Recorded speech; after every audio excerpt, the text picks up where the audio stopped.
देह ਵਪਾਰ ਹੁਣ ਭਾਰਤ ਦੇ ਵਿੱਚ ਲੀਗਲ ਕਰ ਦਿੱਤਾ ਗਿਆ। ਸੈਕਸ ਵਰਕਰ ਦੀ ਗੱਲ ਕੀਤੀ ਜਾ ਰਹੀ ਹੈ। ਸੈਕਸ ਵਰਕਰਸ ਨੂੰ ਕਿਹਾ ਗਿਆ ਤੁਸੀਂ ਹੁਣ ਕੰਮ ਕਰ ਸਕਦੇ ਹੋ। इस तो बाद फिर सुप्रीम कोर्ट ने राइट टू लाइफ का जोड़ा स्कोप है वो होर वधाता तो ये कहता कि सैक्स वर्करस जोड़े ने तो जोड़े उन्होंने बच्चे ने इन्हां दे भी राइट टू लाइफ आर्टिकल 21 जोड़ा इक्वल है जिदा बाकी सिटीजनस का है। जिस तरह आम criminal law they which deal किया जाता केसिस नूं उस तरह ही सैक्स वर्कर के केस नूं डील किया जाएगा कि विदाउट कंसेंट जोड़ा है वो सैक्स वर्कर में भी कंपैल नहीं किया जा सकता किसी एक्टिविटी वास्ते। तो सैक्स वर्करस जोड़े ने जिन केस जो कोई रेड होंदी है या कोई रेस्क्यू ऑपरेशन होंदा है वो सैक्स वर्करस या उन्होंने कस्टमर्स को अरेस्ट नहीं किया जाएगा, वो उन्होंने ना आइडेंटिटी डिस्कलोज की जाएगी। जोड़ा बिहेवियर है पुलिस का ये सैक्स वर्करस के खिलाफ वो इस तरह का है जिस तरह सैक्स वर्कर का कोई फंडामेंटल राइट ही है नहीं। तो ये बड़ा डेप्रीकेट किया सुप्रीम कोर्ट ने पुलिस के बिहेवियर नूं। रेड के टाइम रेस्क्यू ऑपरेशन के टाइम कोई भी मटीरियल इस तरह का तुसीं इलैक्ट्रॉनिक मीडिया च नहीं लैके आओगे जिहदे नाल उत्थों के कस्टमर्स या उत्थों के जिहड़े सैक्स वर्करस आ उन्हां दी किसी भी तरह आइडेंटिटी डिस्कलोज होंदी होवे। सैक्स वर्करस की उन्होंने काफ़ी मतलब राहत मिलेगी तो एक वधिया जिंदगी वो जी सकणगे, समाज दे विच सिर उच्चा चक के अपना जी सकणगे। जी देखो बिल्कुल मैं जिस तरह गल जो शुरू की सी मैं सुप्रीम कोर्ट की उही व्यू ते आना कि इंसान किसी भी प्रोफैशन चाहे वो सैक्स वर्कर है जिन्होंने अगे बड़ी माड़ी निगाह देखा जाता सी। सुप्रीम कोर्ट ने कहा कि उन्होंने भी जोड़े फंडामेंटल राइट्स ने वो एक आम नागरिक वांगू प्रोटैक्ट किए जाने चाहिए ने। बीते दिन देश की सब तो वड्डी अदालत सुप्रीम कोर्ट के वलों एक फैसला सुनाया गया जिस दे विच ये कहा गया कि हुण सैक्स वर्करस जिहड़े ने ਉਹ देह ਵਪਾਰ ਦਾ ਜਿਹੜਾ ਕੰਮ ਹੈ ਉਹ ਕਰ ਸਕਦੇ ਨੇ। ਉਹ ਸੈਕਸ ਹੁਣ ਇੰਡੀਆ ਦੇ ਵਿੱਚ ਲੀਗਲ ਹੋ ਚੁੱਕਿਆ। ਕਈ ਪਲੇਟਫਾਰਮਸ ਤੋਂ ਸਾਨੂੰ ਖਬਰਾਂ ਸੁਣਨ ਨੂੰ ਮਿਲ ਰਹੀਆਂ ਨੇ, ਅਲੱਗ-ਅਲੱਗ ਤਰ੍ਹਾਂ ਦੀਆਂ ਖਬਰਾਂ ਸੁਣਨ ਨੂੰ ਮਿਲ ਰਹੀਆਂ ਨੇ। ਕੋਈ ਕੁਛ ਕਹਿ ਰਿਹਾ, ਕੋਈ ਕੁਛ ਕਹਿ ਰਿਹਾ, ਪਰ ਅਸਲ ਦੇ ਵਿੱਚ ਜੋ ਸੁਪਰੀਮ ਕੋਰਟ ਦੀ ਜਜਮੈਂਟ ਹੈ ਉਹ ਕੀ ਕਹਿੰਦੀ ਹੈ ਉਸ ਤੇ ਚਰਚਾ ਕਰਾਂਗੇ। ਸਾਡੇ ਨਾਲ ਸੀਨੀਅਰ ਐਡਵੋਕੇਟ ਇੰਦਰਪਾਲ ਸਿੰਘ ਸੱਭਰਵਾਲ ਮੌਜੂਦ ਨੇ, ਉਹਨਾਂ ਨਾਲ ਗੱਲਬਾਤ ਕਰਦੇ ਹਾਂ। ਸੱਭਰਵਾਲ ਸਾਹਿਬ बहुत मीडिया रिपोर्टां दे विच भी ते उदां भी सोशल मीडिया ते बहुत चर्चा चल रही है कि देह वपार हुण भारत दे विच लीगल कर दिता गया। सैक्स वर्कर दी गल कीती जा रही है, सैक्स वर्करस नूं कहा गया तुसीं हुण काम कर सकते हो। असल दे विच सुप्रीम कोर्ट दे वल्लों की ऑर्डर जारी किया गया क्योंकि गल्लां बहुत सुनन नूं मिल रहीआं ने। देखो जिथे तक लीगलाइज करन दी गल है सैक्स वर्क पहलां भी इलीगल नहीं सी। मैं तुहानूं दसदा ये 2011 की पटीशन चलती आ रही है Buddhadev Karmaskar versus state of West Bengal जिहदे च हुण सुप्रीम कोर्ट नूं इंस्ट्रक्शनस देण दी लोड़ पै गई। ये जो स्टार्ट हुई तो आर्टिकल 21 मैं तुहानूं दस देना कि राइट टू लाइफ जिहड़ा है 2011 सुप्रीम कोर्ट ने कहा कि ये सिर्फ तुहाडे हत्थ पैर अंग या सिर्फ शरीर की प्रोटैक्शन वास्ते नहीं है, ये उहदा एम्बिट एक्सटेंड करके उन्होंने कहा भी ये right to live with dignity भी है, तो इज्जत नाल रहना भी तुहाडा राइट टू लाइफ च कवर हुंदा। फिर ये होर इनू एक्सटेंशन दी गई कि सिर्फ नसैसिटीज़ ही नहीं तुहाडी न्यूट्रीशन चंगा खाना पीना तुहाडा चंगी क्लोथिंग तुहाडा सिर ढक्कन नूं जगह शैल्टर जिहड़ा है घर वो भी तुहाडा राइट टू लाइफ च इंकलूड हुंदा। ठीक है।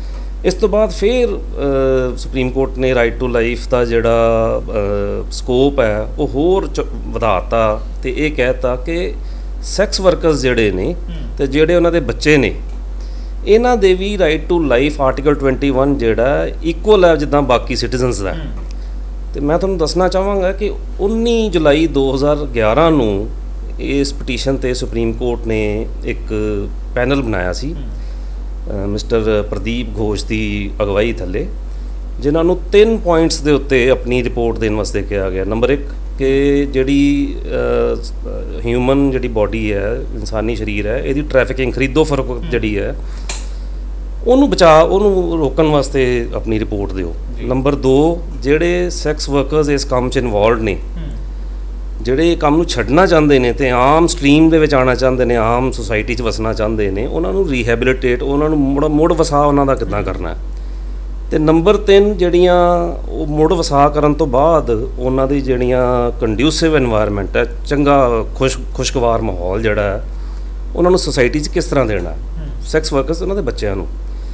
ਫਿਰ 28 ਜੁਲਾਈ 2011 ਨੂੰ ਸੁਪਰੀਮ ਕੋਰਟ ਨੇ ਫਿਰ ਜਿਹੜੀ ਤੀਸਰੀ ਕੰਡੀਸ਼ਨ ਸੀ ਖੁਸ਼ਗਵਾਰ ਮਾਹੌਲ ਵਾਲੀ, ਉਹਦੇ ਵਿੱਚ ਥੋੜ੍ਹਾ ਜਿਹਾ ਫੇਰ ਬਦਲ ਕਰਕੇ ਮੋਡੀਫਾਈ ਕਰਕੇ ਇਹ ਕਿਹਾ ਕਿ ਇਹਨੂੰ ਰਾਈਟ ਟੂ ਲਾਈਫ ਆਰਟੀਕਲ 21 ਦੇ ਨਾਲ ਪੜ੍ਹਿਆ ਜਾਵੇ, ਉਸ ਹਿਸਾਬ ਨਾਲ ਤੁਸੀਂ ਰਿਪੋਰਟ ਸਬਮਿਟ ਕਰੋ। 2016 ਦੇ ਵਿੱਚ ਫਿਰ ਦੁਬਾਰਾ ਇਹ ਮੈਟਰ ਲਿਸਟ ਹੋਇਆ ਅਤੇ ਪੈਨਲ ਨੇ ਆਪਣੀ ਸਾਰੀ ਰਿਪੋਰਟ ਸਬਮਿਟ ਕੀਤੀ ਆ ਤਿੰਨੋਂ ਪੁਆਇੰਟਸ ਦੇ ਉੱਤੇ। ਜਿਹੜੀਆਂ ਰਿਕਮੈਂਡੇਸ਼ਨ ਸੀਗੀਆਂ ਇਹ ਗਵਰਨਮੈਂਟ ਆਫ ਇੰਡੀਆ ਨੇ ਵੀ ਕੰਸੀਡਰ ਕੀਤੀਆਂ। ਗਵਰਨਮੈਂਟ ਆਫ ਇੰਡੀਆ ਨੇ ਇਹ 'ਤੇ ਇੱਕ ਡਰਾਫਟ ਕਾਨੂੰਨ ਬਣਾਇਆ ਜਿਹਨੂੰ ਕੱਚਾ ਅਸੀਂ ਕਹਿ ਦਿੰਦੇ ਹਾਂ, ਖਰੜਾ ਜਿਹਨੂੰ ਕਹਿ ਦਿੰਦੇ ਹਾਂ। ਉਸ ਤੋਂ ਬਾਅਦ ਯੂਨੀਅਨ ਆਫ ਇੰਡੀਆ ਜਿਹੜੀ ਹੈ ਗਵਰਨਮੈਂਟ, ਜਿਹੜੀ ਸੈਂਟਰਲ ਗਵਰਨਮੈਂਟ, ਉਹਨਾਂ ਨੇ ਤਰੀਕਾਂ ਲੈਣੀਆਂ ਸ਼ੁਰੂ ਕਰਤੀਆਂ ਅਤੇ ਇਹ 'ਤੇ ਕੋਈ ਫਾਈਨਲ ਜਿਹੜਾ ਲਾਅ ਉਹ ਨਹੀਂ ਬਣਾਇਆ। ਉਹ ਅੱਜ ਤੱਕ ਨਹੀਂ ਬਣਿਆ 2016 ਤੋਂ ਲੈ ਕੇ ਅੱਜ ਤੱਕ। ਇਹ ਦੇਖਦਿਆਂ ਹੋਇਆਂ ਵੀ ਸੈਂਟਰਲ ਗਵਰਨਮੈਂਟ ਨੇ ਹਾਲੇ ਤੱਕ ਇੱਥੇ ਕੋਈ ਕਾਨੂੰਨ ਨਹੀਂ ਬਣਾਇਆ ਅਤੇ ਫਿਰ ਸੁਪਰੀਮ ਕੋਰਟ ਨੇ ਕੱਲ੍ਹ ਇਹਦਾ ਵਿਊ ਲਿਆ ਅਤੇ ਇਹਨਾਂ ਨੇ ਕਿਹਾ ਵੀ ਜਿਹੜਾ ਆਰਟੀਕਲ 142 'ਚ ਜਦੋਂ ਤੱਕ ਇਹ 'ਤੇ ਕੋਈ ਸਪੈਸੀਫਿਕ ਕਾਨੂੰਨ ਨਹੀਂ ਬਣਦਾ ਉਦੋਂ ਤੱਕ ਅਸੀਂ ਇਹ 'ਤੇ ਡਾਇਰੈਕਸ਼ਨਸ ਇਸ਼ੂ ਕਰ ਰਹੇ ਹਾਂ। ਜਦੋਂ ਤੱਕ ਸੈਂਟਰਲ ਗਵਰਨਮੈਂਟ ਇੱਥੇ ਕਾਨੂੰਨ ਨਹੀਂ ਬਣਾਉਂਦੀ ਉਦੋਂ ਤੱਕ ਅਸੀਂ ਇਹ 'ਤੇ ਡਾਇਰੈਕਸ਼ਨਸ ਇਸ਼ੂ ਕਰ ਰਹੇ ਹਾਂ ਔਰ ਇਹ ਡਾਇਰੈਕਸ਼ਨਸ ਉਦੋਂ ਤੱਕ ਚੱਲਣਗੀਆਂ। ਉਹ ਡਾਇਰੈਕਸ਼ਨਸ ਕੀ ਨੇ ਜਿਹੜੀਆਂ ਸੁਪਰੀਮ ਕੋਰਟ ਨੇ ਜਾਰੀ ਕੀਤੀਆਂ? ਕਿਉਂਕਿ ਹਰ ਜਗ੍ਹਾ ਤੋਂ ਅਲੱਗ-ਅਲੱਗ ਹੀ ਸੁਣਨ ਨੂੰ ਚੀਜ਼ਾਂ ਮਿਲ ਰਹੀਆਂ ਨੇ, ਪਰ ਐਕਚੁਅਲ ਦੇ ਵਿੱਚ ਸੁਪਰੀਮ ਕੋਰਟ ਨੇ ਕੀ ਡਾਇਰੈਕਸ਼ਨ ਦਿੱਤੀ ਹੈ? ਹਾਂਜੀ, ਮੈਂ ਤੁਹਾਨੂੰ ਇਹ ਬਰੀਫ 'ਚ ਮੈਂ ਤੁਹਾਨੂੰ ਦੱਸ ਦਿੰਦਾ 10 ਡਾਇਰੈਕਸ਼ਨਸ ਸੁਪਰੀਮ ਕੋਰਟ ਨੇ ਦਿੱਤੀਆਂ ਨੇ। ਪਹਿਲੀ ਡਾਇਰੈਕਸ਼ਨ ਇਹ ਹੈ ਕਿ ਜਿਹੜਾ ਆਰਟੀਕਲ 14 ਹੈ, ਆਰਟੀਕਲ 14 ਸੰਵਿਧਾਨ ਦਾ, ਇਕੁਅਲ ਪ੍ਰੋਟੈਕਸ਼ਨ ਆਫ ਲਾਅ, ਉਹਦੇ ਵਿੱਚ ਏਜ, ਇੱਕ ਲੜਕੀ ਦੀ ਏਜ ਅਤੇ ਜਿਹੜੀ ਕੰਸੈਂਟ ਹੈ ਉਹ ਜਿਸ ਤਰ੍ਹਾਂ ਆਮ ਕ੍ਰਿਮੀਨਲ ਲਾਅ ਦੇ ਵਿੱਚ ਡੀਲ ਕੀਤਾ ਜਾਂਦਾ ਕੇਸਿਸ ਨੂੰ, ਉਸ ਤਰ੍ਹਾਂ ਹੀ ਸੈਕਸ ਵਰਕਰ ਦੇ ਕੇਸ ਨੂੰ ਡੀਲ ਕੀਤਾ ਜਾਏਗਾ ਕਿ ਵਿਦਆਊਟ ਕੰਸੈਂਟ ਜਿਹੜਾ ਹੈ ਉਹ ਸੈਕਸ ਵਰਕਰ ਨੂੰ ਵੀ ਕੰਪੈਲ ਨਹੀਂ ਕੀਤਾ ਜਾ ਸਕਦਾ ਕਿਸੇ ਐਕਟੀਵਿਟੀ ਵਾਸਤੇ। ਅਤੇ ਕੰਸੈਂਟ ਵਾਸਤੇ ਜੋ ਕਾਨੂੰਨ ਹੈ ਉਹ ਆਮ ਕੇਸਿਸ ਵਾਂਗੂ ਹੀ ਇਸ ਕੇਸ ਡੀਲ ਕੀਤਾ ਜਾਏਗਾ। ਔਰ ਪੁਲਿਸ ਨੂੰ ਇਹ 'ਤੇ ਡਾਇਰੈਕਸ਼ਨ ਕੀਤੀ ਹੈ ਕਿ ਜਿਹੜੇ ਸੈਕਸ ਵਰਕਰਸ ਦੀ ਕੰਪਲੇਂਟਸ ਆਉਂਦੀਆਂ ਨੇ ਸੈਕਸ਼ੂਅਲ ਅਸੌਲਟ ਦੀਆਂ, ਮਾਰ ਕੁੱਟ ਦੀਆਂ ਜਾਂ ਬਦਤਮੀਜ਼ੀ ਦੀਆਂ, ਇਹਨਾਂ ਨੂੰ ਤੁਸੀਂ ਆਮ ਲੇਡੀ ਦੀ ਕੰਪਲੇਂਟ ਵਾਂਗੂ ਡੀਲ ਕਰੋਗੇ। ਦੂਸਰੀ ਡਾਇਰੈਕਸ਼ਨ ਇਹ ਹੈ ਕਿ ਸੈਕਸ ਵਰਕਰਸ ਜਿਹੜੇ ਨੇ, ਜਿਹੜੇ ਸੈਕਸ਼ੂਅਲ ਹਰਾਸਮੈਂਟ ਸਫਰ ਕਰਦੇ ਨੇ ਜਾਂ ਕਰੂਅਲਟੀ ਸਫਰ ਕਰਦੇ ਆ, ਪੁਲਿਸ ਨੂੰ ਇਹਨਾਂ ਦੀਆਂ ਜਿਹੜੀਆਂ ਕੰਪਲੇਂਟਸ ਨੇ ਉਹ ਸੀਰੀਅਸਲੀ ਡੀਲ ਕਰਨੀਆਂ ਚਾਹੀਦੀਆਂ ਨੇ। ਤੀਸਰੀ ਡਾਇਰੈਕਸ਼ਨ ਹੈ ਕਿ ਜਦੋਂ ਵੀ ਕਿਸੇ ਬਰੋਥਲ ਜਿਹੜੇ ਜਿੱਥੇ ਆ ਸੈਕਸ ਵਰਕ ਕੀਤਾ ਜਾਂਦਾ ਹੈ, ਉਹ ਬਰੋਥਲ ਜਿਹੜੀ ਜਗ੍ਹਾ ਹੈ ਜਿੱਥੇ ਕਈ ਸੈਕਸ ਵਰਕਰਸ ਇਕੱਠੇ ਹੋ ਕੇ ਕੰਮ ਕਰਦੇ ਨੇ, ਕਿਉਂਕਿ ਸੈਕਸ ਜਿਹੜਾ ਹੈ ਉਹ ਇੰਡੀਆ 'ਚ ਲੀਗਲ ਹੈ।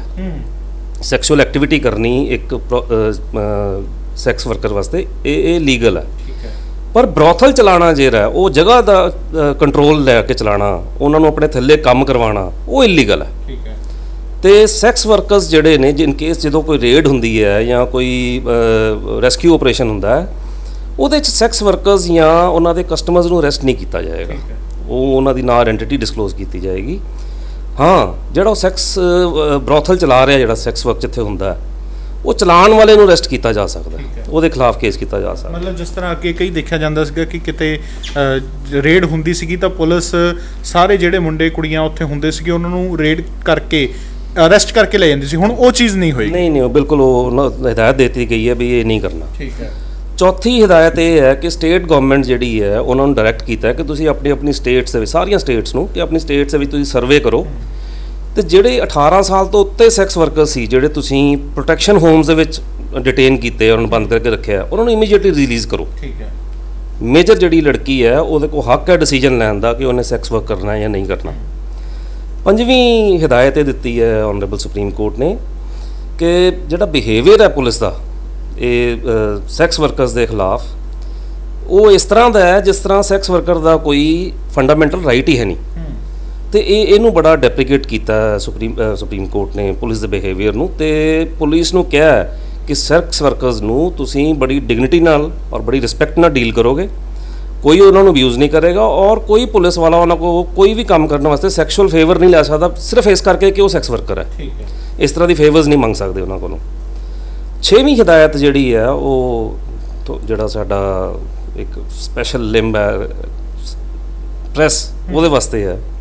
ਉਹ ਇਹ ਹੈ ਕਿ ਜਦੋਂ ਵੀ ਕੋਈ ਰੈਸਕਿਊ ਆਪਰੇਸ਼ਨ ਹੈ ਜਾਂ ਕੋਈ ਰੇਡ ਹੁੰਦੀ ਹੈ, ਉੱਥੇ ਤੁਸੀਂ ਬਿਲਡਿੰਗ ਦੇ ਵਿੱਚ you can not barge into that building, ਅਤੇ ਤੁਸੀਂ ਕੈਮਰਾਜ਼ ਔਨ ਕਰਕੇ ਅਰੈਸਟ ਦੇ ਟਾਈਮ, ਰੇਡ ਦੇ ਟਾਈਮ, ਰੈਸਕਿਊ ਆਪਰੇਸ਼ਨ ਦੇ ਟਾਈਮ ਕੋਈ ਵੀ ਮਟੀਰੀਅਲ ਇਸ ਤਰ੍ਹਾਂ ਦਾ ਤੁਸੀਂ ਇਲੈਕਟ੍ਰੋਨਿਕ ਮੀਡੀਆ 'ਚ ਨਹੀਂ ਲੈ ਕੇ ਆਓਗੇ ਜਿਹਦੇ ਨਾਲ ਉੱਥੋਂ ਦੇ ਕਸਟਮਰਸ ਜਾਂ ਉੱਥੋਂ ਦੇ ਜਿਹੜੇ ਸੈਕਸ ਵਰਕਰਸ ਆ ਉਹਨਾਂ ਦੀ ਕਿਸੇ ਵੀ ਤਰ੍ਹਾਂ ਆਇਡੈਂਟੀਟੀ ਡਿਸਕਲੋਜ਼ ਹੁੰਦੀ ਹੋਵੇ, ਉਹਨਾਂ ਦੀ ਜਿਹੜੀ ਪਛਾਣ ਹੈ ਉਹ ਡਿਸਕਲੋਜ਼ ਨਹੀਂ ਕਰ ਸਕਦੇ, ਉਹ ਤੁਸੀਂ ਦਿਖਾ ਨਹੀਂ ਸਕਦੇ ਇਲੈਕਟ੍ਰੋਨਿਕ ਮੀਡੀਆ 'ਤੇ। ਤੇ ਜਿਹੜਾ 354 ਕਲੌਜ਼ ਸੀ ਹੈ ਸਾਡੀ ਆਈਪੀਸੀ ਦਾ, ਵਾਇਰਿਜ਼ਮ ਮਤਲਬ ਕਿਸੇ ਨੂੰ ਅੰਦਰ ਝਾਤੀ ਮਾਰ ਕੇ ਦੇਖਣਾ, ਉਹ ਅਪਲਾਈ ਹੋਊਗਾ, ਉਹ ਆਫੈਂਸ ਅਪਲਾਈ ਹੋਊਗਾ ਇਲੈਕਟ੍ਰੋਨਿਕ ਮੀਡੀਆ ਦੇ ਉੱਤੇ ਜਿਹੜਾ ਉਹ ਕਵਰ ਕਰ ਰਿਹਾ, ਜੇ ਉਹ ਇਸ ਤਰ੍ਹਾਂ ਦਾ ਕੁਝ ਕਰਦਾ ਹੈ ਤੇ ਇਹ ਜਿਹੜਾ ਸੁਪਰੀਮ ਕੋਰਟ ਨੇ ਕਿਹਾ ਬੜਾ ਸਟ੍ਰਿਕਟਲੀ ਇੰਪੋਜ਼ ਕਰਨਾ।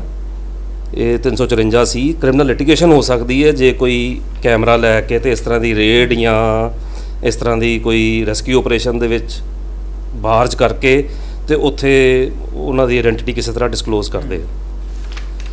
ਤੇ ਰੈਸਕਿਊ ਆਪਰੇਸ਼ਨਸ ਦੇ ਵਿੱਚ ਜਿਹੜਾ ਸੁਪਰੀਮ ਕੋਰਟ ਨੇ ਕਿਹਾ ਕਿ ਕੈਪਚਰਿੰਗ ਜਿਹੜੇ ਉਹਨਾਂ ਦੀ ਜਿਹੜਾ ਰੈਸਕਿਊ ਆਪਰੇਸ਼ਨ ਦੇ ਕੈਪਚਰ ਕਰਨ ਦੀ ਆੜ ਦੇ ਵਿੱਚ ਇਹ ਆਇਡੈਂਟੀਟੀਜ਼ ਡਿਸਕਲੋਜ਼ ਨਹੀਂ ਕੀਤੀਆਂ ਜਾ ਸਕਦੀਆਂ। 7ਵੀਂ ਹਦਾਇਤ ਸੁਪਰੀਮ ਕੋਰਟ ਨੇ ਇਹ ਦਿੱਤੀ ਹੈ ਕਿ ਜਿਹੜੀ ਸੈਕਸ ਐਕਟੀਵਿਟੀਜ਼ ਨੇ ਉਹਨਾਂ ਦੇ ਵਿੱਚ ਜਿਹੜੇ ਹੈਲਥ ਮੇਜਰਸ ਯੂਜ਼ ਕੀਤੇ ਜਾਂਦੇ ਨੇ, ਜਿਸ ਤਰ੍ਹਾਂ ਸੈਕਸ ਵਰਕਰਸ ਜੇ ਕੌਂਡਮ ਦਾ ਯੂਜ਼ ਕਰਦੇ ਆ ਜਾਂ ਹੋਰ ਵੀ ਕੋਈ ਪ੍ਰੋਡਕਟ ਹੈ ਜਿਹਦਾ ਯੂਜ਼ ਕੀਤਾ ਜਾਂਦਾ, ਉਹਨੂੰ ਪੁਲਿਸ ਕਿਸੇ ਵੀ ਕ੍ਰਿਮੀਨਲ ਲਿਟੀਗੇਸ਼ਨ ਦੇ ਵਿੱਚ ਕਿਸੇ ਵੀ ਫੌਜਦਾਰੀ ਕੇਸ ਦੇ ਵਿੱਚ ਉਹਨੂੰ ਐਜ਼ ਐਵੀਡੈਂਸ ਕਬਜ਼ੇ 'ਚ ਨਹੀਂ ਲਏਗੀ, ਉਹਨੂੰ ਸਬੂਤ ਐਜ਼ ਬਤੌਰ ਸਬੂਤ ਉਹਨੂੰ ਕਬਜ਼ੇ 'ਚ ਨਹੀਂ ਲਿਆ ਜਾਏਗਾ। 8ਵੀਂ ਹਦਾਇਤ ਸੁਪਰੀਮ ਕੋਰਟ ਨੇ ਇਹ ਕੀਤੀ ਹੈ ਕਿ ਕਾਨੂੰਨ ਬਣਾਉਣ ਦੇ ਵਿੱਚ ਸੈਂਟਰਲ ਗਵਰਨਮੈਂਟਸ ਨੂੰ ਵੀ ਕਿਹਾ ਤੇ ਸਟੇਟ ਗਵਰਨਮੈਂਟਸ ਨੂੰ ਵੀ ਕਿਹਾ, ਕਾਨੂੰਨ ਜਦੋਂ ਇਹਦੇ ਮਤਲਬ ਬਣਾਉਣਾ ਹੈ ਤੇ ਉਹਨਾਂ ਦੇ ਵਿੱਚ ਜਦੋਂ ਡਿਸੀਜਨ ਮੇਕਿੰਗ ਹੈ, ਜਦੋਂ ਫੈਸਲਾ ਲੈਣਾ ਹੈ ਜਾਂ ਕੋਈ ਸੁਜੈਸ਼ਨ ਲੈਣੀ ਹੈ ਤੇ ਉਹਦੇ ਵਿੱਚ ਸੈਕਸ ਵਰਕਰਸ ਨੂੰ ਨਾਲ ਰੱਖਣਾ ਜ਼ਰੂਰੀ ਹੈ। ਸੋ ਦੈਟ ਉਹਨਾਂ ਨੂੰ ਭਰੋਸੇ 'ਚ ਲੈ ਕੇ ਉਹਨਾਂ ਦੇ ਵਾਸਤੇ ਕਾਨੂੰਨ ਬਣਾਉਣਾ, ਇਹ ਕਾਨੂੰਨ ਬਣਾਇਆ ਜਾਏਗਾ। 9ਵੀਂ ਜਿਹੜੀ ਡਾਇਰੈਕਸ਼ਨ ਹੈ ਉਹ ਨੈਸ਼ਨਲ ਲੀਗਲ ਸਰਵਿਸਿਜ਼ ਅਥਾਰਟੀ, ਜਿੱਦਾਂ ਸਟੇਟ ਲੀਗਲ ਸਰਵਿਸਿਜ਼ ਅਥਾਰਟੀ ਜਿਹੜੀਆਂ ਫ੍ਰੀ ਲੀਗਲ ਏਡ ਦਿੰਦੀਆਂ ਨੇ, ਉਹ ਅਥਾਰਟੀਜ਼ ਨੂੰ ਇਹ ਡਾਇਰੈਕਸ਼ਨ ਕੀਤੀ ਗਈ ਹੈ ਕਿ ਤੁਸੀਂ ਅਲੱਗ-ਅਲੱਗ ਜਗ੍ਹਾ 'ਤੇ ਜਾਓ ਜਿੱਥੇ ਬਰੋਥਲਸ ਨੇ ਜਾਂ ਜਿੱਥੇ ਸੈਕਸ ਵਰਕ ਹੁੰਦਾ, ਉੱਥੇ ਜਾ ਕੇ ਜਿਸ ਤਰ੍ਹਾਂ ਪਿੰਡਾਂ 'ਚ ਲੋਕੀ ਜਾ ਕੇ ਇਹਨਾਂ ਨੂੰ ਉਹਨਾਂ ਦੇ ਲੀਗਲ ਰਾਈਟਸ ਵਾਸਤੇ ਐਜੂਕੇਟ ਕਰਦੇ ਆ, ਇਸ ਤਰ੍ਹਾਂ ਤੁਸੀਂ ਜਾ ਕੇ ਤੇ ਜਿਹੜੇ ਸੈਕਸ ਵਰਕਰਸ ਨੇ ਉਹਨਾਂ ਨੂੰ ਤੁਸੀਂ ਜਾ ਕੇ ਤੇ ਉਹਨਾਂ ਦੇ ਰਾਈਟਸ ਬਾਰੇ ਉਹਨਾਂ ਨੂੰ ਐਜੂਕੇਟ ਕਰੋ ਕਿ ਉਹਨਾਂ ਦੇ ਕੀ ਹੱਕ ਨੇ। ਤੇ ਜਿਹੜੀ ਸੈਕਸ ਵਰਕ ਹੈ ਇਹ ਇੰਡੀਆ 'ਚ ਲੀਗਲ ਹੈ, ਇਹ ਜਾ ਕੇ ਤੁਸੀਂ ਸੈਕਸ ਵਰਕਰਸ ਨੂੰ ਦੱਸਣਾ ਹੈ ਕਿ ਤੁਸੀਂ ਕੋਈ ਇਲੀਗਲ ਕੰਮ ਨਹੀਂ ਕਰ ਰਹੇ, ਕਿੰਨਾ ਲੀਗਲ ਹੈ ਤੇ ਕਿੰਨਾ ਇਲੀਗਲ ਹੈ, ਇਹ ਤੁਸੀਂ ਜਾ ਕੇ ਉਹਨਾਂ ਨੂੰ ਐਜੂਕੇਟ ਕਰਨਾ, ਉਹਨਾਂ ਨੂੰ ਪੜ੍ਹਾਉਣਾ ਹੈ ਇਸ ਗੱਲ 'ਤੇ। ਫਿਰ ਉਹਨਾਂ ਨੂੰ ਇਹ ਕਿਹਾ ਗਿਆ ਕਿ ਉਹਨਾਂ ਨੂੰ ਇਹ ਵੀ ਦੱਸਣਾ ਹੈ ਕਿ ਜੇ ਤੁਹਾਡੇ ਨਾਲ ਕੋਈ ਪੁਲਿਸ ਜਾਂ ਕੋਈ ਹੋਰ ਅਥਾਰਟੀ ਜੇ ਕੋਈ ਤੁਹਾਡੇ ਨਾਲ ਜ਼ਬਰਦਸਤੀ ਕਰਦੀ ਹੈ ਜਾਂ ਤੁਹਾਡੇ ਨਾਲ ਕੋਈ ਧੱਕਾ ਕਰਦੀ ਹੈ ਤੇ ਤੁਸੀਂ ਜੁਡੀਸ਼ਰੀ ਨੂੰ ਕਿਸ ਤਰ੍ਹਾਂ ਅਪਰੋਚ ਕਰ ਸਕਦੇ ਹੋ ਆਪਣੇ ਰਾਈਟਸ ਜਾਣਨ ਵਾਸਤੇ ਜਾਂ ਉਹਨਾਂ ਦੀ ਕੰਪਲੇਂਟਸ ਕਰਨ ਵਾਸਤੇ। ਆਖਰੀ ਜਿਹੜੀ 10ਵੀਂ ਡਾਇਰੈਕਸ਼ਨ ਹੈ ਉਹ ਬੜੀ ਇੰਪੋਰਟੈਂਟ ਹੈ। 22 ਮਾਰਚ 2012 ਨੂੰ ਪਹਿਲਾਂ ਵੀ ਸੁਪਰੀਮ ਕੋਰਟ ਨੇ ਇਹ ਕਿਹਾ ਸੀਗਾ ਤੇ ਹੁਣ ਫਿਰ ਉਹਨਾਂ ਸੁਪਰੀਮ ਕੋਰਟ ਨੇ ਰਿਪੀਟ ਕੀਤਾ ਕਿ ਜੇ ਕੋਈ ਵੀ ਮਾਈਨਰ, ਕੋਈ ਛੋਟਾ ਬੱਚਾ, ਕੋਈ ਇਨਫੈਂਟ, ਉਹ ਜੇ ਬਰੋਥਲ 'ਚ ਪਾਇਆ ਜਾਂਦਾ ਰੇਡ ਦੇ ਟਾਈਮ ਜਾਂ ਰੈਸਕਿਊ ਆਪਰੇਸ਼ਨ ਦੇ ਟਾਈਮ, ਤੇ ਇਹ ਤੁਸੀਂ ਮੰਨ ਕੇ ਨਹੀਂ ਚੱਲੋਗੇ ਕਿ ਉਹ ਟ੍ਰੈਫਿਕਿੰਗ ਦਾ ਹੀ ਰਿਜ਼ਲਟ ਹੈ, ਉਹ ਖਰੀਦੋ ਫਰੋਖਤ ਦਾ ਬੱਚਾ ਹੈ, ਇਹ ਤੁਸੀਂ ਮੰਨ ਕੇ ਨਹੀਂ ਚੱਲ ਸਕਦੇ।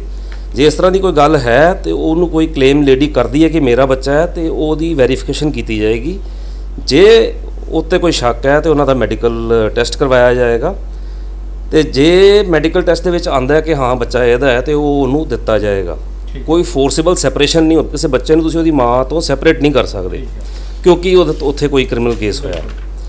ਫਿਰ ਸਾਰੀਆਂ ਚੀਜ਼ਾਂ ਨੂੰ ਛੱਡ ਕੇ ਸੁਪਰੀਮ ਕੋਰਟ ਨੇ ਕਿਹਾ ਕਿ ਕੋਈ ਵੀ ਜਿਸ ਤਰ੍ਹਾਂ ਪ੍ਰੋਫੈਸ਼ਨ ਹੈ, ਇਨਵੇਰੀਏਬਲੀ ਕਈ ਪ੍ਰੋਫੈਸ਼ਨਸ ਨੇ, ਉਸੇ ਤਰ੍ਹਾਂ ਰਾਈਟ ਟੂ ਡਿਗਨਿਟੀ ਜਿਹੜੀ ਹੈ, ਆਪਣਾ ਪ੍ਰੋਫੈਸ਼ਨ ਡਿਗਨਿਟੀ ਨਾਲ ਕੰਟੀਨਿਊ ਕਰਨਾ, ਇਹ ਸੈਕਸ ਵਰਕਰ ਦਾ ਵੀ ਰਾਈਟ ਹੈ। ਜਿੱਦਾਂ ਬਾਕੀ ਪ੍ਰੋਫੈਸ਼ਨਸ ਦਾ ਡਿਗਨਿਟੀ ਹੈ, ਰਿਸਪੈਕਟ ਹੈ, ਇਸ ਤਰ੍ਹਾਂ ਹੀ ਇਹਦੀ ਵੀ ਰਿਸਪੈਕਟ ਕਰਨੀ ਹੈ। ਬਾਕੀ ਜਿਹੜੀਆਂ ਡਾਇਰੈਕਸ਼ਨਸ ਨੇ ਉਹ ਆਨਰੇਬਲ ਸੁਪਰੀਮ ਕੋਰਟ ਨੇ ਕਿਹਾ ਕਿ ਅਸੀਂ ਇਹ ਸਾਰੀਆਂ ਡਾਇਰੈਕਸ਼ਨਸ ਨਹੀਂ ਹੈ, ਬਾਕੀ ਡਾਇਰੈਕਸ਼ਨਸ ਅਸੀਂ ਗਰਮੀ ਦੀ ਛੁੱਟੀਆਂ ਤੋਂ ਬਾਅਦ ਸ਼ਾਇਦ ਜੁਲਾਈ 'ਚ ਲਿਸਟ ਹੋਏਗਾ, ਫਿਰ ਬਾਕੀ ਦੀ ਡਾਇਰੈਕਸ਼ਨਸ ਆਉਣਗੀਆਂ। ਲਾਸਟ ਜਿਹੜੀ ਕੰਕਲੂਡਿੰਗ ਪੈਰਾਗ੍ਰਾਫਸ ਨੇ ਉਹਦੇ 'ਚ ਆਨਰੇਬਲ ਸੁਪਰੀਮ ਕੋਰਟ ਨੇ UID ਅਥਾਰਟੀ ਆਫ ਇੰਡੀਆ ਜਿਹੜੀ ਹੈ, ਜਿਹੜੇ ਯੂਨੀਕ ਆਈਡੈਂਟੀਟੀ ਨੰਬਰ ਜਾਂ ਯੂਨੀਕ ਆਈਡੈਂਟੀਟੀ ਜਿਹੜੇ ਬਣਾਉਂਦੇ ਆ, ਉਹ ਅਥਾਰਟੀ ਨੂੰ ਸੁਪਰੀਮ ਕੋਰਟ ਨੇ ਡਾਇਰੈਕਟ ਕੀਤਾ ਕਿ ਤੁਸੀਂ ਆਧਾਰ ਕਾਰਡ ਬਣਾਉਣ ਲੱਗੇ ਆ ਕਿਸੇ ਵੀ ਸੈਕਸ ਵਰਕਰ ਦਾ, ਆਧਾਰ ਕਾਰਡ ਨੂੰ ਐਜ਼ ਰੈਜ਼ੀਡੈਂਸ ਪ੍ਰੂਫ ਤੁਸੀਂ ਨਹੀਂ ਮੰਨੋਗੇ। ਤੁਸੀਂ ਇਹ ਨਹੀਂ ਕਹੋਗੇ ਵੀ ਆਧਾਰ ਕਾਰਡ ਆਏਗਾ ਤੇ ਰੈਜ਼ੀਡੈਂਸ ਪ੍ਰੂਫ ਅਸੀਂ ਦੇਵਾਂਗੇ, हाँ, एक परफॉर्मा सर्टिफिकेट जे कोई सैक्स वर्कर दिंदा ते ਉਹਦੇ ਬੇਸਿਸ ਦੇ ਉੱਤੇ ਉਹਨਾਂ ਦਾ ਰੈਜ਼ੀਡੈਂਸ ਪ੍ਰੂਫ ਬਣਾਇਆ ਜਾ ਸਕਦਾ। ਫਿਰ ਜੇ ਉਹਨਾਂ ਦੇ ਆਇਡੈਂਟੀਟੀ ਕਾਰਡ ਬਣਾਉਣੇ ਆ, ਆਧਾਰ ਕਾਰਡ ਬਣਾਉਣੇ ਆ, ਉਹ ਬਣਾਉਣ ਦੇ ਵਿੱਚ ਡਾਇਰੈਕਸ਼ਨ ਕੀਤੀ ਹੈ UID ਅਥਾਰਟੀ ਆਫ ਇੰਡੀਆ ਨੂੰ ਕਿ ਕਿਸੇ ਵੀ ਤਰ੍ਹਾਂ ਇਹਨਾਂ ਦੀ ਜਿਹੜਾ ਕੌਨਫੀਡੈਂਸ਼ੀਅਲਿਟੀ ਹੈ, ਇਹਨਾਂ ਦੀ ਜਿਹੜੀ ਆਇਡੈਂਟੀਟੀ ਹੈ ਉਹਨੂੰ ਡਿਸਕਲੋਜ਼ ਨਹੀਂ ਕੀਤਾ ਜਾਏਗਾ। ਕੋਈ ਵੀ ਆਧਾਰ ਕਾਰਡ 'ਤੇ ਇਸ ਤਰ੍ਹਾਂ ਮਟੀਰੀਅਲ ਨਹੀਂ ਲਿਖਿਆ ਜਾਏਗਾ, ਕੋਈ ਕੁਛ ਵਰਡ ਨਹੀਂ ਲਿਖਿਆ ਜਾਏਗਾ ਜਾਂ ਇੰਡੀਕੇਸ਼ਨ ਨਹੀਂ ਹੋਏਗੀ ਜਿਹਦੇ ਨਾਲ ਇਹ ਡਿਸਕਲੋਜ਼ ਹੋਏ ਕਿ ਆਧਾਰ ਕਾਰਡ ਕਿਸੇ ਸੈਕਸ ਵਰਕਰ ਦਾ। ਅਖੀਰ ਦੇ ਵਿੱਚ ਸੁਪਰੀਮ ਕੋਰਟ ਨੇ ਬੜਾ ਐਪਰੀਸ਼ੀਏਟ ਕੀਤਾ ਮਿਸਟਰ ਜ਼ੋਇਬ ਹੁਸੈਨ ਜਿਹੜੇ unique identity authority of India ਦੇ ਕਾਉਂਸਲ ਸੀ, ਉਹਨਾਂ ਨੂੰ ਬੜਾ ਐਪਰੀਸ਼ੀਏਟ ਕੀਤਾ ਵੀ ਉਹਨਾਂ ਨੇ ਬਹੁਤ ਵਧੀਆ ਸੁਪਰੀਮ ਕੋਰਟ ਨੂੰ ਅਸਿਸਟ ਕੀਤਾ ਇਹ ਡਿਸੀਜਨ ਮੇਕਿੰਗ ਦੇ ਵਿੱਚ। ਮਤਲਬ ਇਹ ਤੁਹਾਨੂੰ ਲੱਗਦਾ ਕਿ ਇਸ ਦੇ ਨਾਲ ਜਿਹੜੇ ਸੈਕਸ ਵਰਕਰ ਸੀਗੇ ਉਹਨਾਂ ਨੂੰ ਕਾਫੀ ਮਤਲਬ ਰਾਹਤ ਮਿਲੇਗੀ ਤੇ ਇੱਕ ਵਧੀਆ ਜ਼ਿੰਦਗੀ ਉਹ ਜੀ ਸਕਣਗੇ, ਸਮਾਜ ਦੇ ਵਿੱਚ ਸਿਰ ਉੱਚਾ ਚੱਕ ਕੇ ਆਪਣਾ ਜੀ ਸਕਣਗੇ? ਜੀ ਦੇਖੋ, ਬਿਲਕੁਲ ਮੈਂ ਜਿਸ ਤਰ੍ਹਾਂ ਗੱਲ ਜਦੋਂ ਸ਼ੁਰੂ ਕੀਤੀ ਸੀ, ਮੈਂ ਸੁਪਰੀਮ ਕੋਰਟ ਦੀ ਉਹੀ ਵਿਊ 'ਤੇ ਆਉਣਾ ਕਿ ਇਨਸਾਨ ਕਿਸੇ ਵੀ ਪ੍ਰੋਫੈਸ਼ਨ 'ਚ, ਚਾਹੇ ਉਹ ਸੈਕਸ ਵਰਕਰ ਆ ਜਿਹਨੂੰ ਅੱਗੇ ਬੜੀ ਮਾੜੀ ਨਿਗਾਹ ਨਾਲ ਦੇਖਿਆ ਜਾਂਦਾ ਸੀ, ਸੁਪਰੀਮ ਕੋਰਟ ਨੇ ਕਿਹਾ ਕਿ ਉਹਨਾਂ ਦੇ ਵੀ ਜਿਹੜੇ ਫੰਡਾਮੈਂਟਲ ਰਾਈਟਸ ਨੇ ਉਹ ਇੱਕ ਆਮ ਨਾਗਰਿਕ ਵਾਂਗੂ ਪ੍ਰੋਟੈਕਟ ਕੀਤੇ ਜਾਣੇ ਚਾਹੀਦੇ ਨੇ। ਰਿਸਪੈਕਟ ਉਹਨਾਂ ਨੂੰ ਇੱਕ ਆਮ ਨਾਗਰਿਕ ਵਰਗੀ ਮਿਲਣੀ ਚਾਹੀਦੀ ਹੈ। ਆਰਟੀਕਲ 20 ਇਨਸ਼ੋਰ ਕਰਦਾ ਇਰਰਿਸਪੈਕਟਿਵ ਆਫ ਦੀ ਫੈਕਟ ਕਿ ਤੁਸੀਂ ਕਿਸ ਕੰਮ 'ਚੋਂ, ਕਿ ਤੁਹਾਡੇ ਫੰਡਾਮੈਂਟਲ ਰਾਈਟਸ ਜਿਹੜੇ ਨੇ, ਰਾਈਟ ਟੂ ਲਾਈਫ ਜਿਹੜਾ ਤੇ ਉਹਦੇ ਬਾਕੀ ਜਿਹਨੇ ਲਿੰਬਸ ਨੇ ਉਹ ਕਿਸੇ ਵੀ ਗੱਲ 'ਤੇ ਕੰਪਰੋਮਾਈਜ਼ ਨਹੀਂ ਕੀਤੇ ਜਾ ਸਕਦੇ, ਸਿੰਪਲੀ ਬਿਕੋਜ਼ ਕਿ ਇਹ ਮੋਰਲੀ ਚੰਗਾ ਨਹੀਂ ਸਮਝਿਆ ਜਾਂਦਾ ਇਹ ਪ੍ਰੋਫੈਸ਼ਨ, ਤੇ ਪੁਲਿਸ ਕੋਲ ਜਾਂ ਕਿਸੇ ਕੋਲ ਕੋਈ ਹੱਕ ਨਹੀਂ ਹੈ ਇੱਕ ਸੈਕਸ ਵਰਕਰ ਨੂੰ ਡਿਮੀਨ ਕਰਨ ਦਾ ਜਾਂ ਉਹਨੂੰ ਨੀਵਾਂ ਦਿਖਾਉਣ ਦਾ ਜਾਂ ਉਹਦੀ ਡਿਸਰਿਸਪੈਕਟ ਕਰਨ ਦਾ। ਬਹੁਤ ਬਹੁਤ ਧੰਨਵਾਦ ਜੀ। ਤਾਂ ਇਸ ਸਾਡੇ ਨਾਲ ਸੀਨੀਅਰ ਐਡਵੋਕੇਟ ਇੰਦਰਪਾਲ ਸਿੰਘ ਸੱਭਰਵਾਲ ਜਿਨ੍ਹਾਂ ਨਾਲ ਆਪਾਂ ਗੱਲਬਾਤ ਕੀਤੀ ਹੈ, ਤਾਂ ਇਹਨਾਂ ਨੇ ਪੂਰਾ ਸੁਪਰੀਮ ਕੋਰਟ ਦੀ ਜੱਜਮੈਂਟ ਵਿਸਥਾਰ ਦੇ ਵਿੱਚ ਸਮਝਾਈ ਹੈ ਕਿ ਅਸਲ ਦੇ ਵਿੱਚ ਸੁਪਰੀਮ ਕੋਰਟ ਨੇ ਡਾਇਰੈਕਸ਼ਨਸ ਕੀ ਦਿੱਤੀਆਂ ਨੇ, ਪੁਲਿਸ ਨੂੰ ਕੀ ਡਾਇਰੈਕਸ਼ਨ ਦਿੱਤੀ ਹੈ, ਸਟੇਟ ਗਵਰਨਮੈਂਟ ਨੂੰ ਕੀ ਦਿੱਤੀ ਹੈ, ਸੈਂਟਰਲ ਨੂੰ ਕੀ ਦਿੱਤੀ ਹੈ, ਅਤੇ ਬਹੁਤ ਵਧੀਆ ਫੈਸਲਾ ਜਿਹੜਾ ਇੱਕ ਲੈ ਕੇ ਆਂਦਾ ਗਿਆ ਤਾਂ ਕਿ ਜਿਹੜੇ ਸਮਾਜ ਦੇ ਵਿੱਚ ਜਿੰਨੇ ਵੀ ਪ੍ਰਕਾਰ ਦੇ ਲੋਕ ਨੇ ਉਹ ਸਿਰ ਚੱਕ ਕੇ ਸਮਾਜ ਦੇ ਵਿੱਚ ਇੱਜ਼ਤ ਦੇ ਨਾਲ ਉਹ ਆਪਣੀ ਜ਼ਿੰਦਗੀ ਬਿਤਾ ਸਕਣ। ਤਾਂ ਵਧੇਰੇ ਅਪਡੇਟਸ ਸੀ ਸਾਨੂੰ ਜੁੜੇ ਰਹੋ। ਕੈਮਰਾਮੈਨ ਸਤਵੰਤ ਮਠਾੜੂ ਦੇ ਨਾਲ ਸਨਮਜੀਤ ਸਿੰਘ ਪੱਲਾ, ਲੁਧਿਆਣਾ ਟਾਈਮਸ।